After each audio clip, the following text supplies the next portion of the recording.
Okay, load. Let's see, things you can't give up. Oh, no, wait. Go back, sorry. I just... No, the context of Ren, sorry. After a night of bad sleep, I go through the day mostly on automatic.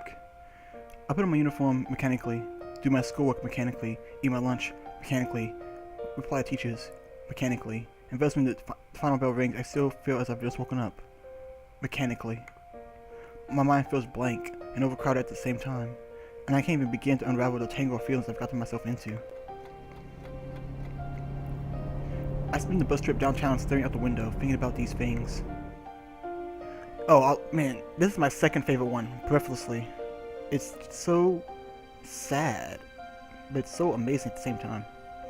As a result, by the time I climb the stairs to the 4 floors above Say's gallery, I'm feeling completely exhausted. It looks like death is digging a grave. Expecting awkwardness, I quietly knock on the door before entering. I spot Ren at the center of the small, clear area in the room, working on a painting. She doesn't acknowledge my arrival in any way. Hi, I came, as promised. Ren snaps her head to my direction immediately. Will she wait for me to say something, and locks that cold green gaze of hers on me? Although I'm sure my own face can't hide my feelings, Ren's expression is as expectant and neutral as always. The clouded, slightly absent-minded darkness in her eyes is like a wall standing between me and her. It is the first awkward silence between us that is truly awkward.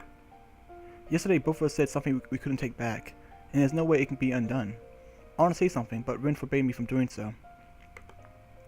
I even begin to guess what she's thinking, but I'm feeling the pressure of her lightless eyes on me, compelling me to break the silence without saying the thing I most want to say. Why don't you love me?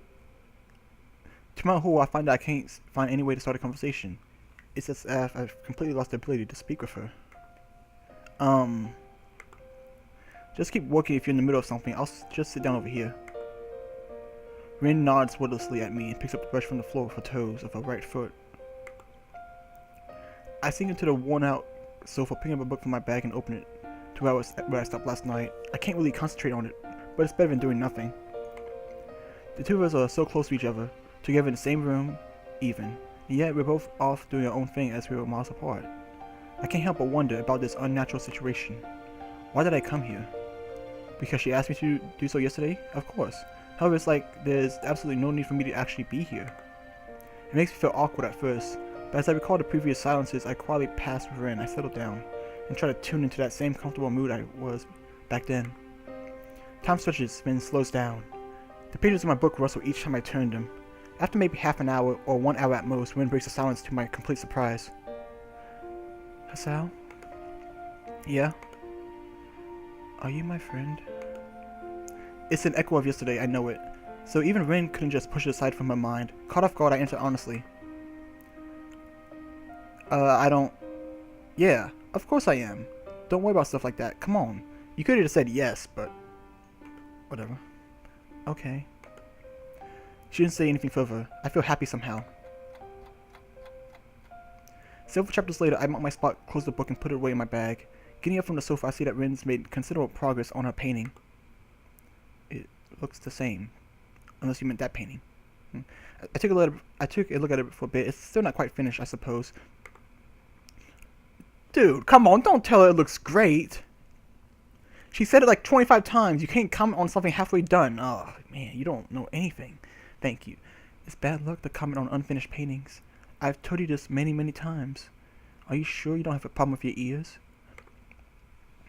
After that, I quietly leave the studio and catch a bus taking me back to school.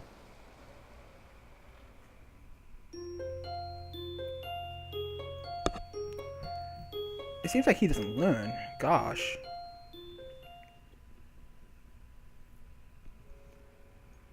Life settles into some sort of vague, undefined norm. I visit Ren whenever I can, but each time it is strange as the first. They consist mainly of me watching Ren at work, or just reading a book on the couch while she works. We barely talk at all. Well, not with words at least. Long, quiet evenings stretch over the last weeks of June. I sit on the couch in the atelier, listening to the quiet rustle of Ren's brush and my own heartbeat, trying to make sense of the former and forget about the latter. I'm a silent visitor in this place, a ghost. At some point I start thinking that my presence is meaningful to Rin somehow, but never end up asking her about it. I don't bring up the forbidden topic anymore either, and try to stop thinking about it altogether. It's hard to do so, and doesn't get any easier with the passage of time. My heart aches every time I look at the awkward figure of the girl I decided I liked, yet who refuses to acknowledge it. I still can't seem to find the right words to talk to her about anything at all, but I find quiet solace in observing her from nearby. The distance between us doesn't feel that huge when I can be close to her, even if it's like this. Rin works like a demon. There's barely a moment where she's without a brush between her toes or not walking in circles around her current work in progress, estimated from every angle and distance. She seems to be completely taken over by her will to work, to change herself into the sort of artist she believes would be worthy of the trust of Shin and Sai have placed in her. Piles of sketches, works in progress, tubes of oil paint, and brushes slowly begin to crowd the small interior, making it even messier than it was before Rin acquired the right to use it. I offer to help her clean up every now and then, but every time she refuses. It dawns on me that in her mind, the room is not in utter chaos. However, her system of keeping track of everything is so elaborate only Rin herself can make sense of it. She knows exactly where everything is, from the tiniest brush to the half-empty tube of crimson that's the perfect shade for something picture in progress. Rin walks from one painting to another, looking at them as if not remembering that she made them. She talks to herself, or to the paintings, even when I'm present, always just quietly enough that I can't make out the words. Every day Rin pours herself onto the canvas for hours on end, squeezing every bit of ability, even her soul, to make good on the promise that she made to me, or herself. Black marks appear beneath her eyes, a sure sign that she's skipping sleep in favor of painting. I'm somewhat surprised to see her at school a few times. I never go and say hello, whereas I somehow felt it would break the silent magic of the evenings we share at the Altaria. Sometimes Sei comes by when I'm there. She gives me a certain kind of look when she shows up. I think she doesn't like that I'm always hanging with Rin up here, but she never says a word about it. She isn't quite full of praise for Rin's work at Shin, but is visibly impressed nevertheless. However, when she turns her eyes from the wonderful works of art to look upon the little red-headed girl that made them, a certain deep sadness floats on the surface of her expression. I can't explain it, and she never talks about it. June turns into July almost without warning. End-of-term exams look dangerously close, but all I can think about is Rin. I feel like a sleepwalker at school, looking forward only to the next time I get to visit that silent place above Sai's gallery. After Rin refuses my attempts at directly helping her for her work, I try to figure out other ways to help her. It finally dawns on me that she isn't eating properly. My course of action decided, I stop at the convenience store before going to catch the bus downtown on my next visit to the studio. I feel very energetic as I open the door to the Altaria and greet Rin. I bought you some fruit. You need vitamins and actual food after all. Do you eat up here? I do eat. If I didn't eat, I couldn't paint. Then why don't you eat a couple of these? I shake the bag full of ripe oranges in my hand and employ the temper into taking a break. To my surprise, she actually lays her brush down and walks over to me to see what I bought. Her expression doesn't change at all when she looks into the bag. I can't eat oranges. Hasao, it does not work very well with feet. That's alright, I'll do it. Of course I know that.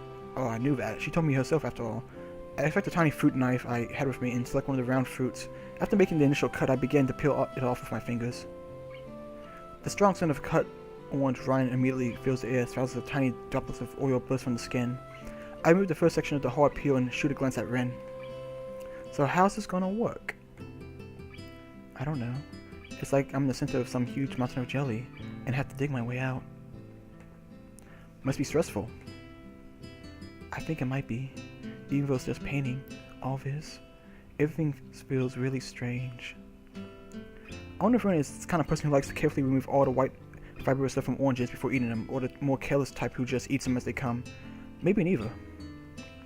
I'm the former type, so I meticulously clean the orange slices from one by one while Rin watches the process with mild curiosity. I realize that I don't have the faintest idea about her likes or dislikes or any of the other little details that make up the concept of a person for those around them. It's like this all the time. I haven't learned much about her at all. Once I finish limiting that fact, I realize I've cleaned the entire orange and neatly sliced it into slices. Split it into slices. Hold the slice up, bringing it closer to Rin so she can pick it up. Here. She takes it directly between her lips and then into her mouth, whole. Her lower lip briefly brushes against my fingertip. Rin chews the slice carefully, savoring it as much as possible. I become fixated on the movements of her jaw, the trickle of juice glistening on her lip, the way her throat moves when she swallows the orange slice. Okay, Hasao, gosh. After I realize what I'm doing, I turn away feeling embarrassed about watching her so intently. It's not the same as it usually is. The orange? Painting. Oh, well, is anything like that ever the same? It is. Sometimes. I think I don't know what, though. I might be starting to paint differently soon, if this goes on. Well, wouldn't that just be that change you kept talking about? She thinks about it, blinking her eyes a few times nervously. For a moment, absolutely nothing happens, as if time itself did a double take. We stare at each other in silence, only that faint, tangy scent of orange floating between us and the muffled sounds of traffic in the background. Then I pick up another slice and hold it to her. She takes it from me with her mouth, just like the first one. I didn't think it would be like this. Well, keep on going, see what happens. It's not like you can do anything else. Yeah, it's the only thing I can do. After that, she says nothing more. In the ensuing silence, I feed Rin the rest of the orange, one slice at a time. Then I peel another for her, which she eats as well. The third I eat myself, and the rest are left in the plastic bag which I put on the small desk next to the couch. She stands up and returns to her painting with a strange look in her eyes that I can't say I haven't seen before. Like most of her expressions, it is completely unreadable. Even if I asked, she wouldn't explain what it means. Or maybe she couldn't. She's really bad with words.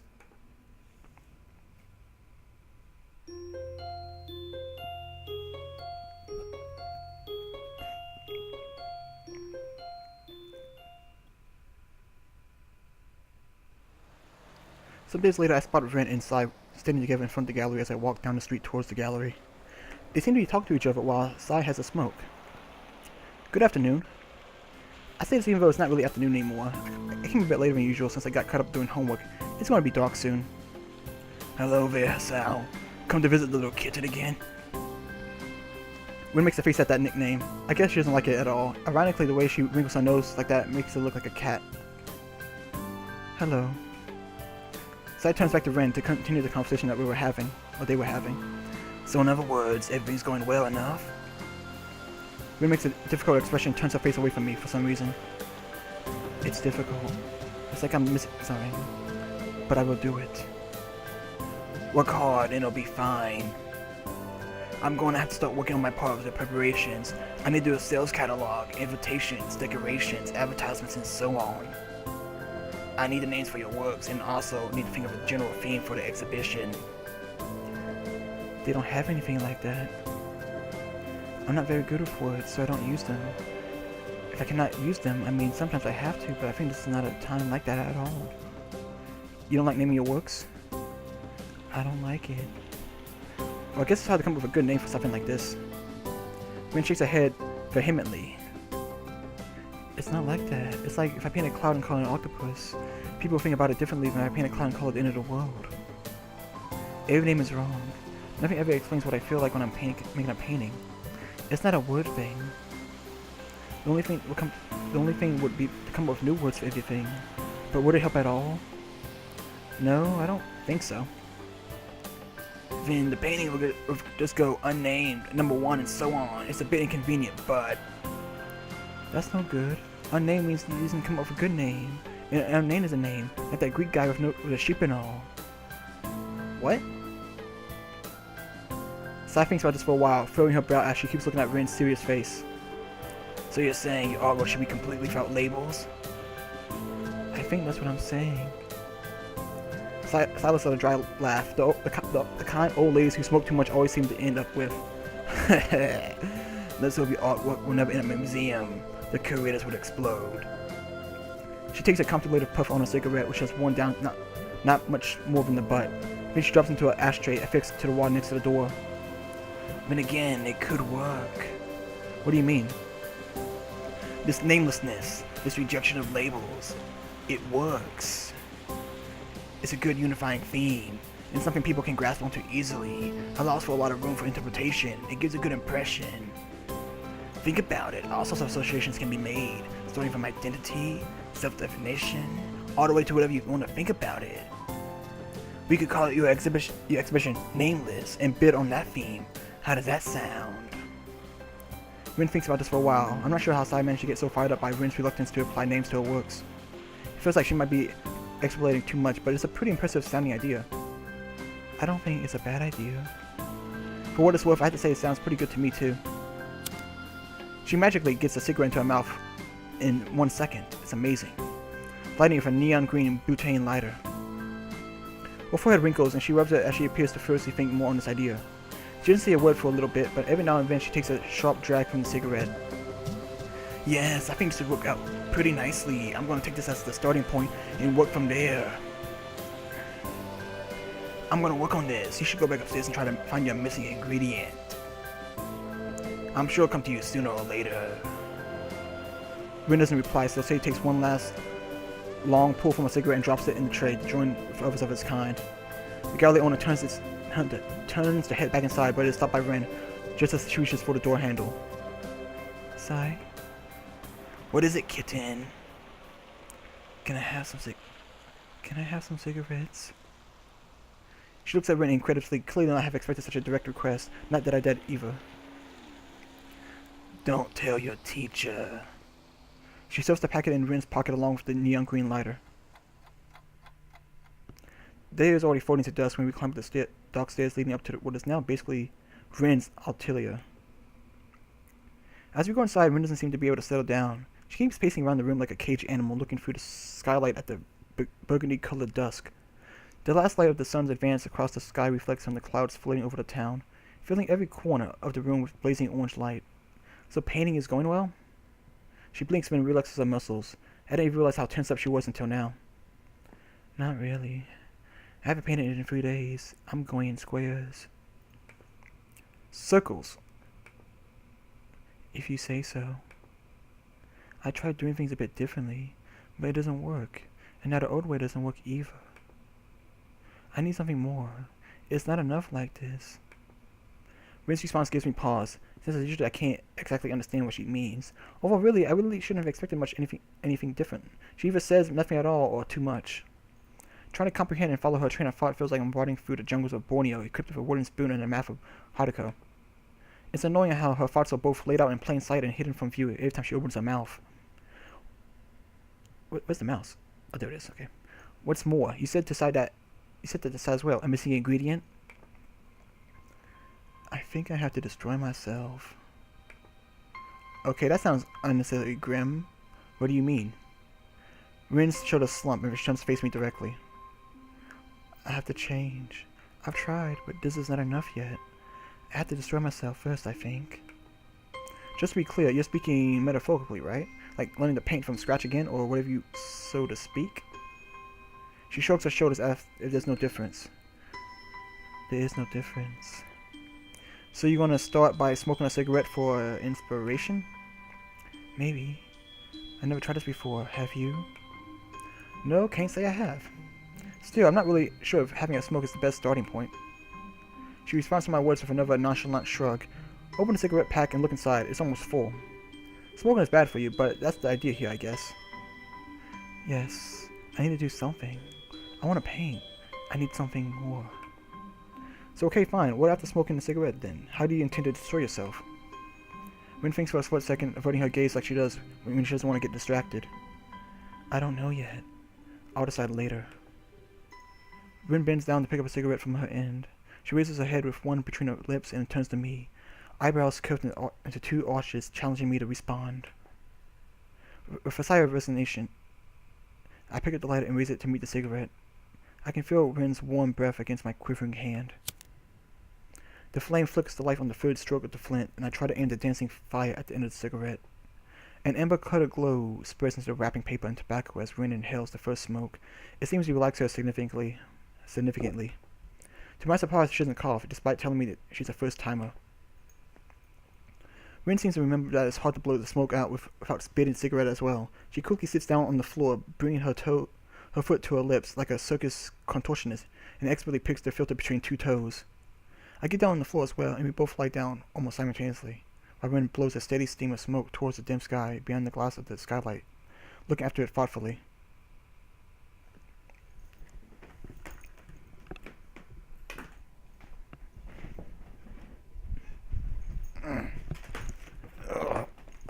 I want some apple juice.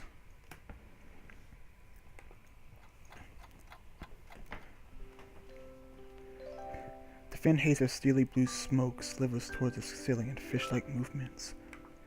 It bellows in the stagnant air of the interior, twisting and turning around its own immaterial body until it dissipates into the thin air.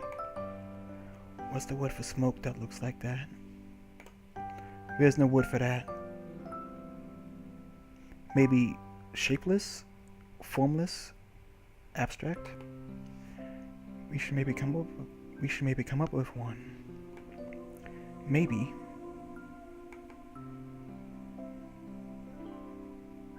Rin takes another quick experimental drag. It's not very tasty. Feels like inhaling the dust lying on top of a forgotten book about the memories of a dead kingdom. Do you want to try? My hesitation unintentionally surfaces again, making me freeze in the face of a rather trivial and commonplace challenge. Rin's ability to take everything so coolly is something I'm a bit jealous of. Alright. Taking it from her, I have a drag on it, fighting against a certain coughing, choking. Wait, I have a heart condition. Why am I smoking? Ah, never mind. Taking it from her, I have a drag on it, fighting against a sudden choking feeling in my lungs as they fill with smoke. To my embarrassment, I fail, wheezing and hacking my lungs out. I feel flustered, but maybe I haven't lost too much faith in Rin's eyes. It's less than pleasant on the second try, but I still pass the cigarette back to Rin. We're like a pair of budding delinquents in middle school, seeking their first smoke out of sight of the teachers and parents. Well, I suppose it's not like that's exactly what we are. After a while, the cigarette has shrunk most of its way down to the filter. Rin is still looking quietly out the skylight. With her looking out there, the silence inside the room seems to deepen even more. Are the cogs of creativity turning behind those eyes right now? Do another one.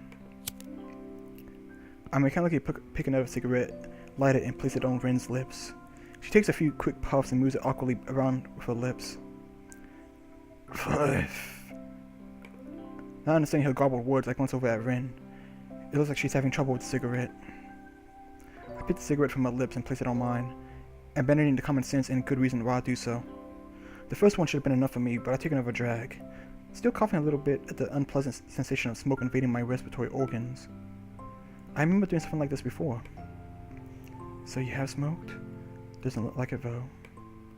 Nah, lying on my back and looking at the sky with you. Oh. The sky, on the other hand, on the other side of the glass is slowly growing darker. It's unreachably high. Even the shimmering smoke seems to make it closer. I return the cigarette back to Rin's mouth. It feels bad somehow. The space between us less than arm's reach is still there. It's the distance between us, the immeasurable wide chasm of thoughts and feelings that separates us, with graver certainty than even light years of physical distance could. By saying the right words, there might be a way to make the chasm narrow, even if it's just a little. I tried to cross the gap with one big step, but Rin turned me back. I glanced at her at the corner of my eye. Rin is staring upwards through the smoke-filled ceiling and the skylight at the darkening sky above us. It's almost like she's sleeping even though I know she isn't. Her green eyes are open as if her mouth. I take the cigarette from Rin before it falls on her cheek. She doesn't react to my touch in any way. So this is where we are now. I wonder if we can ever be closer than this. I take a drag of the cigarette and blow a thin stream of smoke upwards. These indirect kisses are the only thing that connects us right now. The taste of Rin's lips on the filter mixed with the ashen taste of the smoke. Her soft lips against my fingers as I press the cigarette on her mouth as if she was placing kisses on them. The ash softly falling on the floor between us like snow. As the second cigarette is being finished off, I'm already lighting the third one. The only thing breaking the silence or the stillness of the interior is the inaudible sound of smoke floating towards the first stars blinking overhead. Light nausea hits me by the fourth or fifth cigarette. Before long, the shape of the waxing moon appears in the skylight, shedding her wan light down on us. It'll be full moon in a few days. It'd be nice to be able to fly. I flinched after realizing it was my own voice that gave birth to this remark, the bastard child of the almost inebriating smoke and tiredness. You can't? You can? Sometimes I feel like it. Like I can do anything. I wish I could feel like that sometimes too. I wonder if she hears the bitterness seeping to my words, the vicious cycle of unrequited created feelings is poisoning me even now. I try to push the grim thoughts aside. My efforts meet with little success as my mind keeps swirling around what ifs and if onlys. Watching the moon slowly creeping higher, I realize that a long time has passed since I came here. It sobers me somewhat, but also reminds me of the sad status quo we're in now. It's late. I better get going back to school. I intended to leave, but Rin doesn't show any sign of rising up from the floor. She lies inanimate, as though all life has been sapped from her. Little wisps of smoke float above her. Memories of the cigarettes we shared. I grasp her by her short and thin arm and try to pull her up. To my surprise, she complies and stands up with some help from me. I notice how little Rin raised, as she was made of feathers. Maybe she can fly. Are you going to stay here overnight? I have to. I haven't painted much in 3 days. I have to find out how I can start painting. Maybe the smoke helps. Just take a break. That's no good. I have to do it. If I can't paint anymore, I will be destroyed. For real. Maybe you just burned out. You've been working pretty hard. That would be bad. I wonder if this is it for me. I want to see how far I can go. Maybe this is it. The end. You just have artist's block. It's not a big deal. That's the word for when you can't paint, right? I've had that before. Never like this, though. I pick up a brush and then I want to put it down right away. And then I do. 3 days. It's like I forgot how to paint. I didn't think that was possible. Like more impossible for an immigrant growing wings and a tail. You need a break. I mean, I get that you're trying to go deeper inside yourself for your paintings, but it's really not that healthy to stay inside your own head for so long. I glance at the night sky visible through the window. A couple of stars are weakly twinkling above the city. They remind me of something I used to do once upon a time. It feels so horribly long ago. Come on, let's go outside. Where? Just for a walk. I'll show you my secret place. I don't know if it works in town, but we can try. In any case, you need a break, and probably something to eat. Come on. You need to get your thoughts away from this for a while. When they're troubled, most people escape from their unhappy lives in a world of fantasy. I've done that before, and still do today, reading books endlessly, immerse myself in their world rather than my own. Rin's escape should be the other way around, out of her inner world and into the real. Rin doesn't look happy about this, but I ignore her. At least she's somewhat cooperative, walking after me as we head down the stairs and then onto the sidewalk. Night has fallen upon the town.